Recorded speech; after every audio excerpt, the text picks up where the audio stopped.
Hi, welcome back to Cheyenne, Wyoming Urban Gardener. This is Debbie, and yes, this is our corn. Looks like some of our corn is ready to pick.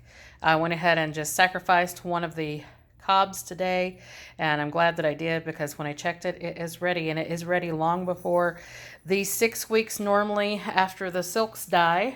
So the silks had died on this one, and I saw a little bit, of course, some corn kernels sticking out of the top. Now this is not a very big ear, so thankfully it was not a very big ear, and I did not know whether it would be fully developed as far as all the way down the cob, but it is. It's not a very big ear of corn, but it is fantastic corn. So you can see here it's about right on the measure for the early Sunglow hybrid.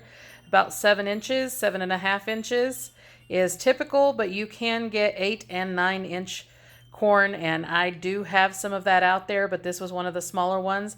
And like I said, just the top part was sticking out of the silks, and it showed some of the kernels, and I said, you know what, that looks like that is ready. So I went ahead and took the ear off, peeled it back, and sure enough, there it is. So that is the early Sunglow hybrid corn, and I guess you can consider this a second review of that. I've already done one review. If you go back in the videos, you can find that and just search early Sunglow hybrid. So this is the early Sunglow hybrid, and a lot of people across the United States are not having very good corn. I have heard statistics of about 52% of all of the corn that was planted this year in the United States, only 52% of it is going to be viable. Due to droughts and things like that throughout the area, and even due to floods in some areas like Kentucky, the corn did not do very well at all. And there's been, for myself, I've noticed a lot of farms around this area that have not had corn that has been very decent. So my corn, fortunately, all of it looks like that it's going to be good. And I do have a larger patch this season than I had last season. But as you can see, it's not huge. This is the early Sunglow hybrid, but it is corn that for every year that I have planted it has produced and done very well. And I'm not really sure what the cross is between them, but I would suspect the cross is a bantam corn and then another type of corn, probably peaches and cream or something like that. But it does very, very well. It's 62 days to ready maturity, so it's been about that. We're right at about 70 days right now. I was giving it a little bit longer just to make sure that the ears were very full and ready to harvest. And as you can see, they are, and it is very good all the way around. There's only been a couple of places where it's not really that it hasn't been filled out, it's just that it's a little crooked. But for the most part, the corn is absolutely fantastic. So there's the ear of corn. My partner will get the first ear of corn off of our corn patch this year, as he does every year. So that is the early Sunglow hybrid corn. Let me take you out to the corn patch. And we're out here in the corn patch right now. It is pretty windy today. Temperatures are only about 77 for the high. Tonight it's supposed to be around 55.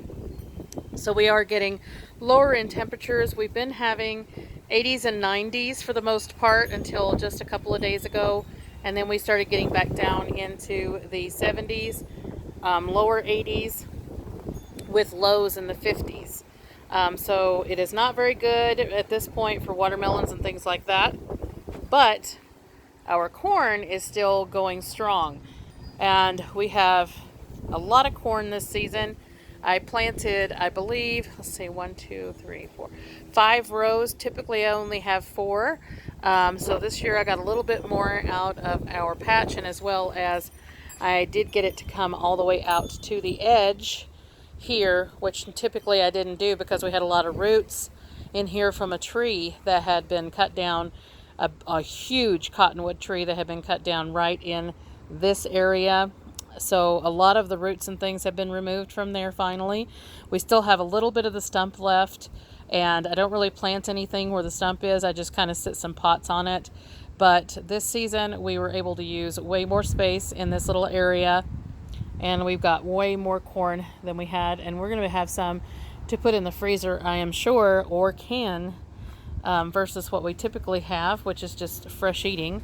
But you can see our ears in here. Most of our stalks have 2 ears per stalk. The one that I just pulled only had one ear, and I basically sacrificed it to see if our corn was ready. But you can see almost all of the ears in here are ready to go. All of the silks have died back, and they look very, very firm, very, very full. And I'm sure that those are ready because those are the first ones that came on. Now we do still have some that are still coming on. You can see some green silks back there. That one is just basically started, but they are doing very well on pollination this year without me even having to shake them, because as you can see, we have a lot of wind. We've had a lot of wind all season long, and I noticed that a lot of people across the US are dealing with the same thing, which can be very drying on the soil. I just finished watering not very long ago and did another round of 20-20-20 soluble fertilizer in here, water soluble. So just got that finished just a short time ago, and you can see the ground is already drying out. We have not had a whole lot of rain in the last couple of weeks, but we did have quite a bit of rain throughout the season, which is unusual for us. We typically do not get a whole lot of rain. Last year I did not get any rain from late May all the way through until about August. So we had a long time without any rain, and I had to water all the time. I have not had to water quite as often this season, and we've noticed a significant difference because we do have city water. So we've noticed a huge difference in that. We haven't had to pay for a whole lot of extra water because we haven't used quite as much. We've had a lot of rain. So the rain helps out with the nitrogen in the soil, and I haven't had to fertilize quite as much, but I did fertilize more than I did last season. Last season I only did a couple of rounds of the water-soluble organic fertilizer. This year this is the third time, and I'll probably do a fourth right before finish, but it has really helped out this season with the garden quite a bit. And like I said, the corn has just been amazing. I did pull the one stalk, but we have, or the one ear off the stalk, and we have a whole lot more in here.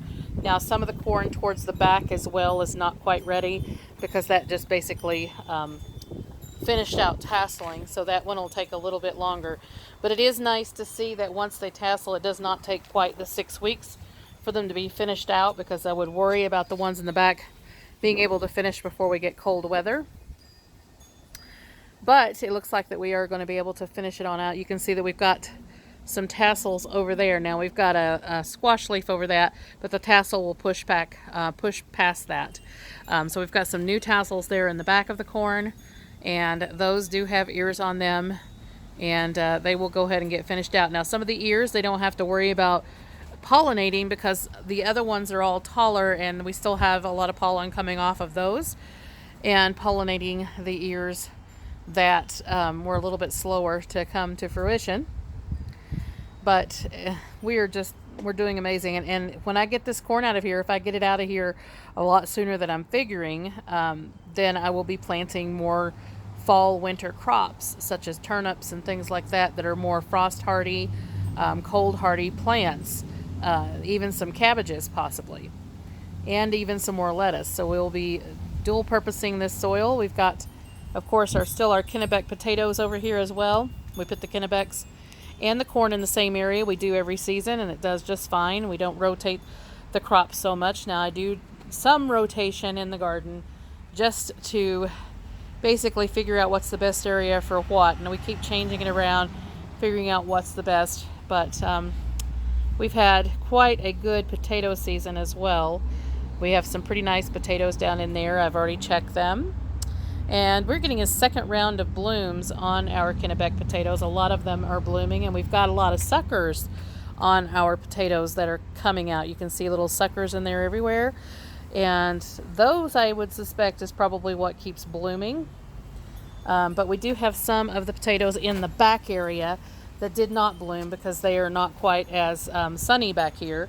So these have not bloomed yet, and they probably will, or they may not. I've not had any blooms last season at all, and we had excellent potatoes. And so I'm looking forward to getting some really good potatoes out here regardless of blooms. So we've had a second round of blooms on the Kennebecs. You can see them there. It's kind of spotty. It's not like the full bloom that we got the first time around, but we do have some blooming going on. And again, it's pretty windy today. It started off being really calm, and I got out here and cleaned up a lot of my basically transplanting area over here. So we cleaned up a lot of that. You can see I pulled a lot of weeds, which is just basically some purslane and some dandelions and stuff like that. So I pulled some of that out of there, and I cleaned up some of the pots and things, just basically stacked them up a little bit better.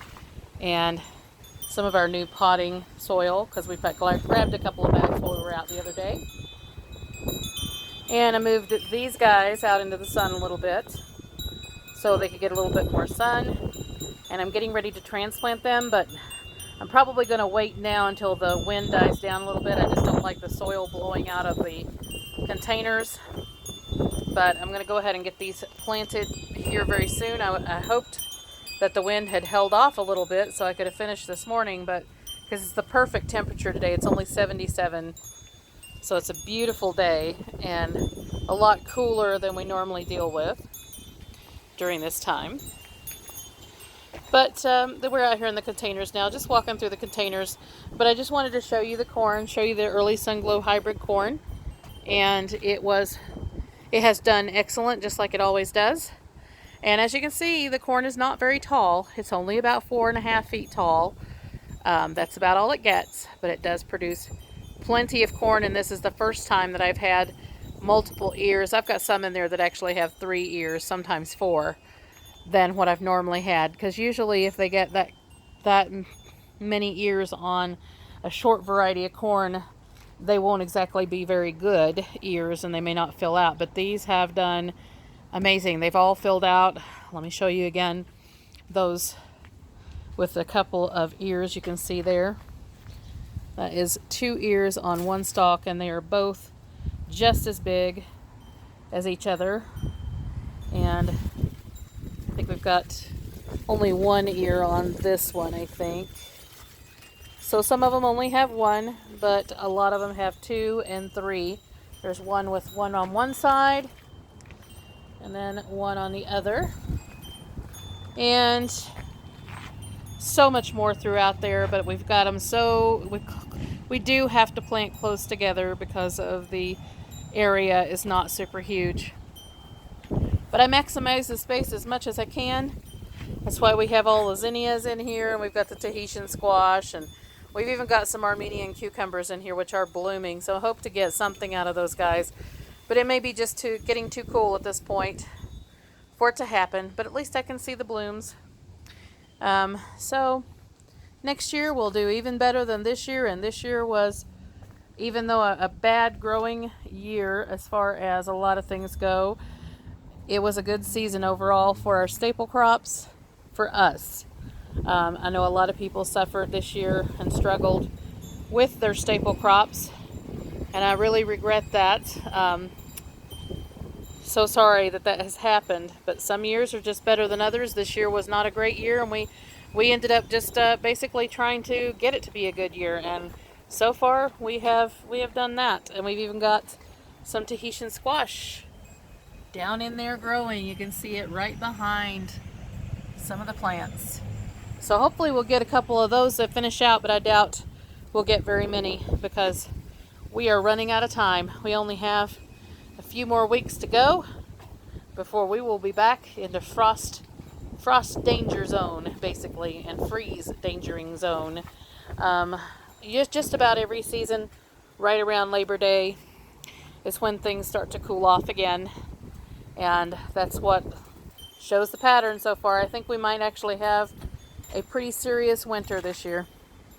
So I hope that it's not too bad, but at the same time, a lot of snow equals very good growing season for the next season. So kind of do hope that we get some good snow. We had some good snows this past winter, so I guess that contributed to it being a better growing season, but we just had a really long winter and cold soil at the beginning of the growing season. So it was kind of tough to get things up and going.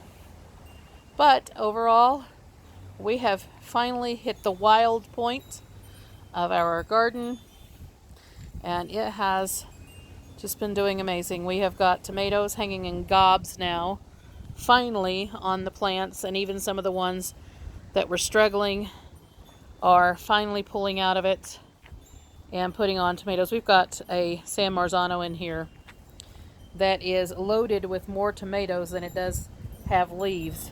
So it has probably 40 tomatoes in a cluster on this guy. So it's amazing. And our tomatillo, as you can see, is about 6 foot around all the way around now. And it's just basically overshadowing, but is actually helping some of the other tomato plants. They seem to be enjoying being shaded a little bit, because that is an old German tomato plant that's right underneath it right there. And it is producing tomatoes like crazy. Just clusters and clusters of tomatoes. And doing so amazing. And as you can see, we've got our giant ox hearts now that are producing as well. So we've got some pretty large tomatoes on that. And oh, wanted to show you something else. We were talking about the Kellogg's breakfast tomato, and I didn't know if it would be able to finish out the season because it has just been so blooming and so far had not produced anything. And I finally saw a tomato today on our Kellogg's breakfast tomato. Remember when I said when the flowers turn down, that means that they're starting to produce? Well, there's the tomato, and that was literally overnight. Went from a bloom to a tomato. And we have a lot of other ones right around it that are also turned down and all over the plant. So hopefully we'll get some nice tomatoes out of that one, as well as this one. There's 2 Kellogg's breakfast tomatoes in here. We've got a small one down here that's finally getting ready to bloom, but I don't think it's going to have enough time. But who knows? Maybe it'll surprise me like the other 2 did. So like, subscribe, hit the notification bell for notices on new videos as they come out. And today is August 19th, and we are getting corn and also doing lots of pickling. We'll see you in the next one.